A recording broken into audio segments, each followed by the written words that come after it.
Metro রেলের bearing pad নিচে পড়ে একজন পথচারীর মৃত্যু হলো। তার স্ত্রী দুটি সন্তান নিয়ে আজকে পথে বসে গেছে, কাঁদতে কাঁদতে হয়রান যে আমরা কই যাব। মেট্রো রেল কর্তৃপক্ষ বলল চিন্তার কারণ নাই, আমরা 5 লাখ টাকা দিয়ে দেব। একজন মানুষের জীবনের দাম কি 5 লাখ?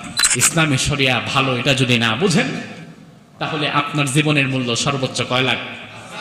5 লাখের বেশি না। এটা হচ্ছে এই রাষ্ট্রের নিয়ম।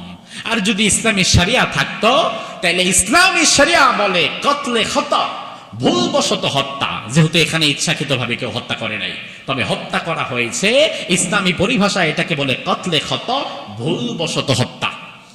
ইসলামী শরিয়া বলে কেউ যদি ভুলবশত হত্যা করে ওই রাষ্ট্রের উপরে তখন দায়িত্ব হয়ে যায় ওই ব্যক্তির পরিবারকে দিয়ত তথা রক্তমূল্য 100 উট দেয়া লাগবে।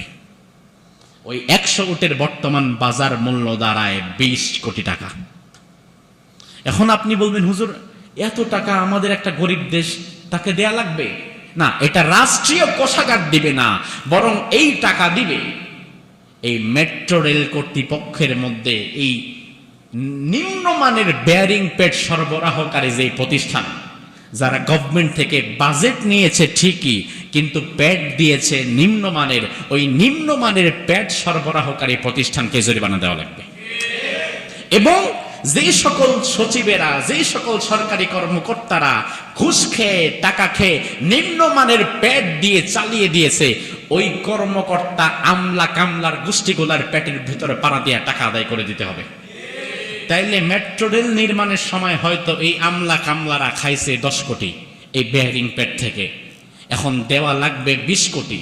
এখন কোত্থেকে দিবা সেটা জানি না, বাপের জমি বিক্রি করে প্রয়োজনে নিজের কিডনি বিক্রি করে দিতে হবে। এমন যদি অবস্থা হয় তাহলে বিশ্বাস করেন এমন 2-1টা ঘটনা যদি ঘটে, শরিয়া ভিত্তিক বিচার ফয়সালা করতে হবে। 100 উটের মূল্য 20 কোটি টাকা দিতে হবে মেট্রো রেল কর্তৃপক্ষকে, যারা নিম্নমানের প্যাড সরবরাহ করেছে ওই প্যাড সরবরাহকারী প্রতিষ্ঠানকে। এমন যদি হয় তাহলে আগামীতে সরকারি কোনো কাজে কোনো লাফালাফি করার জন্য, টেন্ডারের জন্য কেউ লাইনে